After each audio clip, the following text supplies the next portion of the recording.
Spring in Oklahoma can be quite unpredictable. So Brian, what are some things with this unpredictable weather that summer crop producers need to be thinking of?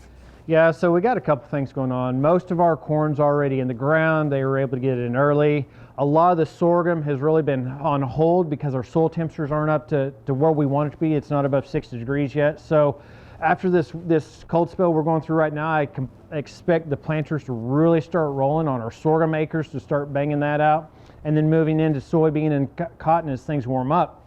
Things to keep in mind, at least right now, especially if we're going into sorghum, is we have cooler soil temperatures. We're just right on that verge as we get in warming up. So that means some of our nutrients are going to be a little bit less available and our roots are growing a little bit slower. So a starter fertilizer such as phosphorus, 1034O or an 1846 in with the seed or near the seed is going to be important to get that crop a good start off.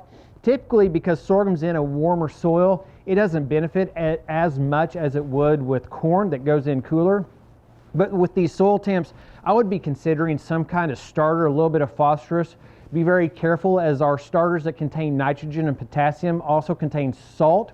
That salt, when placed near a seed, will cause injury. So we have to be very careful about that rate that we're putting down. So in the spring and early summer months, that's the rainy season for the state. For too much rain in regards to leaching for some of those for fertilizer or their lack thereof rainfall, what are some things producers need to keep in mind with that? Yeah, so in a normal year, you expect a lot of pre-plant to have already gone down for our corn and sorghum crops. This year we're a little bit behind because we had a flux in fertilizer prices, which we've talked about before. We had a lack of availability. So we've seen a shift in amount of pre-plant applied.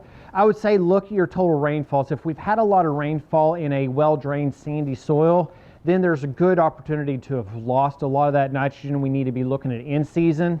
As we move on now and we don't have the pre-plant out that we normally would and would be planting, that means we need to be looking at post-plant, post-emergence, or in-season applications. And so now we need to start looking at how do we evaluate how much nitrogen to put down? Do we have a good stand? How are things looking? But making sure that we take care of that crop after it gets up. And so now we're talking, are we applying dry fertilizer right after we plant and hope for rain? Are we doing a liquid as a streamer or drop nozzle? So we have a lot of things to process through. And unfortunately, there's not a one-size-fits-all. It's going to be tailored a little bit to the equipment and the nitrogen source we have available. And where you're at in the state as well. Of course, and where we're at, and the stage of growth.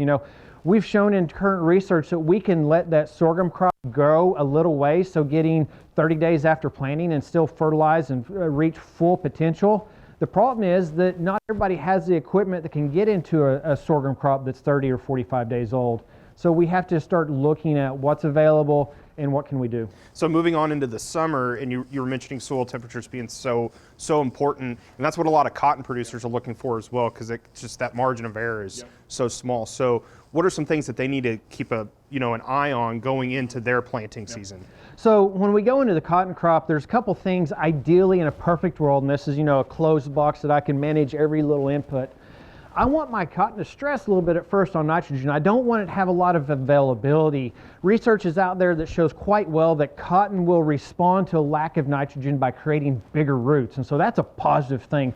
We also don't want that cotton crop to have a lot of nitrogen early and make a lot of vegetative growth that we have to control with plant growth regulators. Ideally, we have that cotton crop a little bit low, a little bit nitrogen stress for the first 30 or 45 days. As we move into pinhead square, we want to give it everything it needs to get through boll load, and then we actually want it running off, because if we have a lot of residual nitrogen at the end of the crop cycle, then we start having poorer quality. We have smaller bolls and green, and we have some issues with lint quality. So cotton is really sensitive on the early and late. So in a perfect world, we manage it just in season. We can't always get that, so that's where we have to rely on plant growth regulators up front to control some of the early growth. Alrighty, thanks Brian.